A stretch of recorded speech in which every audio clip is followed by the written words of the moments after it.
nange twolekera Kizinga Ziiru Ekizinga Ekyaletera Alimpa ebizibu ddala akakima akakukusa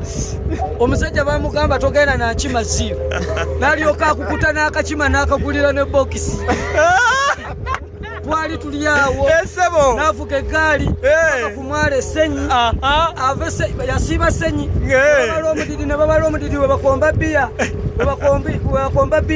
tukira amateeka gagamba nti onywa n'ovuga yazizza emisango katukomewo bannange omukulu Digo mpoziko bakola otya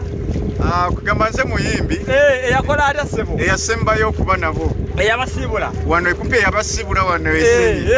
yamani omulengedde omukulu ate gwe bakuyitani abba gwe wakola ki ye yalaba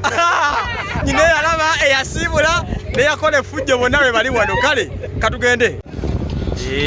muli mutya nsubira muli bulungi bulamu mugamba butya tuli eno essenyi ku mwalo twagala kuba tusaako mboozi eyitingana ku mitimbagano gye mwogerako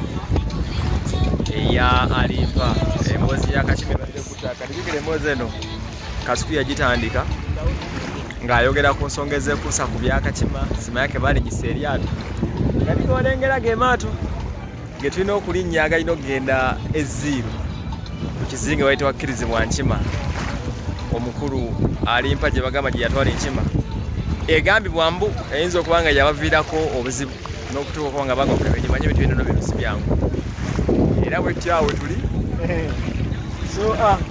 sobodde okuba nga ntuukayo era nga full story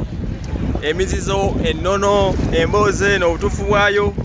yonna inside story egenda kubejja essaawa yonna kuwaswa my YouTube channel Trust Media Uganda era ng'emboozi ekutuusibwako Beaver Organic exclusively Beaver Organic okusinziira ku Access Building obujjanjabi asinga so dokita ajja kuba nga kutuusaako obujjanjabi gyatuusaako zino zonna zonna emboozi eziri exclusive era ng'eno gy'olengera ng'emazzi gaage mabega wange one bayite essenyi ku mwalo era emboozi ya Alimpa weetandikira neeyolekera ate